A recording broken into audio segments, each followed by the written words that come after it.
My name is Deneshia, and I stand here as a conqueror. I am a conqueror because I have survived domestic violence. My story starts young. My uncle started living with us, and my uncle was on drugs. The drugs had him hallucinating. He kept saying that we were the devil, I was the devil, and he needed to cut it out of me. So he went into the kitchen and actually got a butcher knife, and this was one of my beginning stages of seeing abuse and trauma. I think I was 8 or 9. I was pretty young, and he went into the kitchen, got a butcher knife, and all I felt was the air on the back of my head because he tried to stab me at the top of my head and missed me by, I want to say, maybe an inch.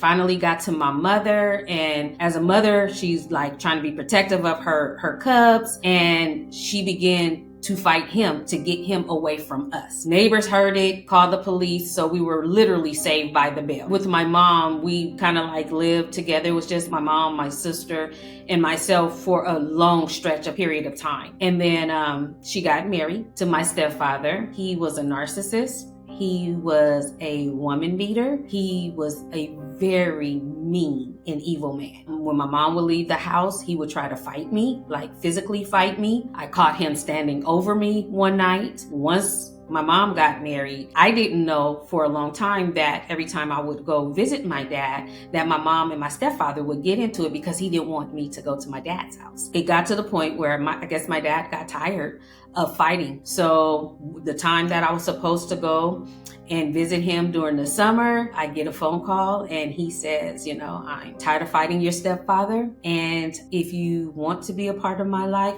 call me when you turn 18. So devastated. I'm just like, wow, I felt like I had no one. At the time, my grandmother was going through chemo and she was dealing with breast cancer. So at 16, I'm dealing with my dad kind of walking away. I am dealing with my grandmother dealing with cancer, and then she passes away while I'm 16. Just feeling like I didn't have anyone and that the world would not miss me if I wasn't here.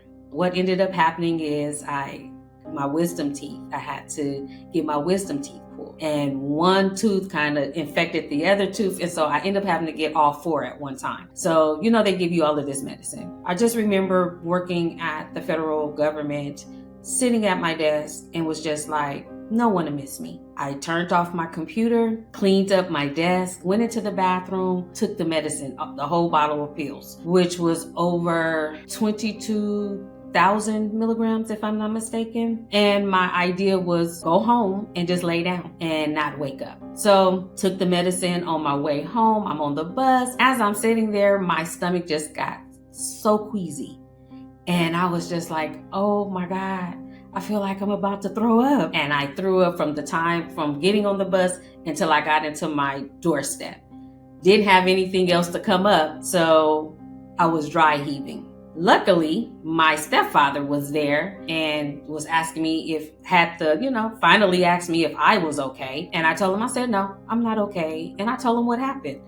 And he's, you're stupid, blah, blah, blah, blah, blah. Come on so I could take you to the emergency, and on our way to the emergency, you would think that he would be empathetic. He still had a lot of negative, hurtful things to say as we're driving to emergency. So get to emergency, they pumped my stomach. It wasn't really nothing in there because I had threw up everything. And my stepfather took me home after, them doing my vitals, just making sure that I was okay. He took me home. I did speak a word to him in the car. He went upstairs. I went into my room downstairs and I just kind of laid there and I was like, man, that didn't even work. I was just feeling like I still don't want to be here. Well, this boy, which ends up being my husband and then my ex-husband. We met at church. I was about 9 years old when we met. As we got older, about 13 is when we started actually talking and trying to be that puppy love boyfriend and girlfriend. Well, from 15 to 29, we were together. Got married at 21. I was pregnant 2 years later. I had my daughter 2 years later, my son. And during this period of time, we're still going to church, but now we're on our way to move to Arizona to open up a church of our own. He pulled me 900 miles away from my family. I had no one in Arizona, didn't know anyone in Arizona, and the abuse continued, and it actually magnified. Some of the red flags are being called out your name. Another red flag is trying to isolate you from your family. Other red flags is beginning to belittle you, to devalue you, to make you question your own sanity. So those were, some of the red flags. Actually cheating, having women call the house, disrespecting me, and all of this while I'm pregnant. And so when I'm verbalizing this, he's getting upset. And I remember one incident that a female called and was like, oh, he told me to call him. And I said, well, do you know he's married? And she was like, yeah, he told me to call. And so I got angry. I was arguing, I was fussing, I was cussing, and he took me and slammed me on my back, and I was 8 months pregnant. And because I didn't leave, what ended up happening is that the abuse got worse. And because I wasn't saying anything to anyone, he knew that he can do it, and I wouldn't tell due to the fact of being shamed and embarrassed. It just continued to happen. When he seen that I wasn't telling my family, when he seen that I was kind of keeping this secret, it just got worse. Each incident would get worse, but you get tired. As a woman that is being in that situation, you're drained, your energy is drained, your hope is drained. You start not recognizing who you are in the mirror. And so by 29, I got to the point where I was like, you know what? I deserve more. My children deserve more. And I don't have to deal with this. This is not something that I have to deal with. At my job, I was just like, when I get home, I'm asking for a divorce. And when I said that, he was so enraged that he went and got a serrated knife, 8-inch serrated knife out the kitchen, stood in front of me and said, so you leaving? And I said, yes. And before I knew it, the knife slit my throat. What ends up happening after I called my dad, let him know what's going on at 4 o'clock, I ended up going to the medical facility that I worked at. So I didn't go to an actual hospital. I didn't press charges. I didn't do a police report. I just wanted out. At that time, I was just like, this cannot be my life. This cannot be my life. He ended up leaving. He did end up leaving. But when he left, I was the only one that was working. I was the breadwinner, and I had just gotten paid. So he took the car that we had. We only had one car, and he ended up taking the car to drive back from Arizona to California. And because we had joint accounts, he took every dime. Slammed on my back at 8 months pregnant, fighting me, punching me in my eye, punching, hitting, sodomy, being belittled, being devalued, being called out of my name. There was an incident that I had. My oldest daughter was on my leg and my youngest son was in my arms, and we were in a grocery store, and he was trying to impress a lady. And as I'm walking, he tripped me with both of my kids, one on my leg, one in my arm, and he tripped me. And I had to do everything to make sure that I protected the one I was holding so he didn't get hurt. And his words were, I can't play with my wife. And it got to the point where it was no longer abuse behind the doors.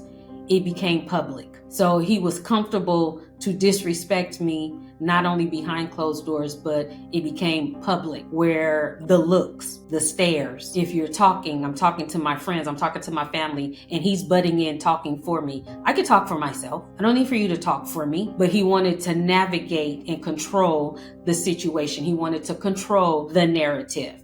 So that's more red flags that women deal with. Really just trying to shut you down verbally, emotionally, mentally, make you feel like you're worthless. The abuse list goes on and on, but a lot of the red flags of what I call a narcissist is taking a situation that's their fault and then turning it around on you to make you feel like you're the problem. And that way they don't have to look at themselves to take care, to look in the mirror and say, you need to do better.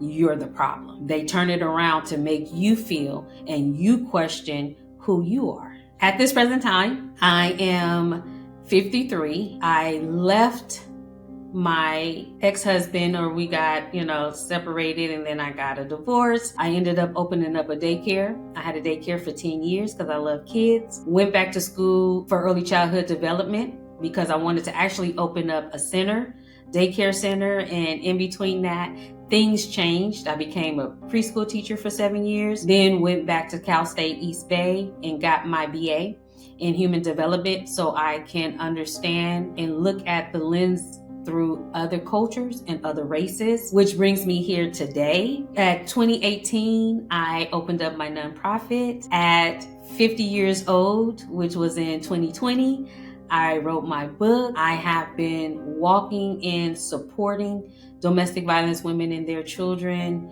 in the Richmond, Contra Costa Bay Area. So I'm here today with certificates in human trafficking. I am a counselor, a social worker. I have 3 beautiful children, and I have a godson that he's my child too. So I have 4 beautiful kids now. I'm just trying to be that light in that bridge to let people know that they're not alone, that there is someone that's here to listen to them, and all they have to do is speak up. Someone is going to listen. I always say, if you speak up and the person you talk to turns deaf ears or doesn't help you, keep speaking until someone listens. If you're a family member, that's what I say all the time, is to be patient, because it's not going to move the way you want them to move. They're not going to make decisions the way you want them to make. I try to let people understand that an abused woman will leave her home 7 times before she leaves for good. That's statistics, that they will leave 7 times before they leave for good. Some leave earlier, some leave much later, right? But I just say, be patient. I always say that the person that you fell in love with is the same one that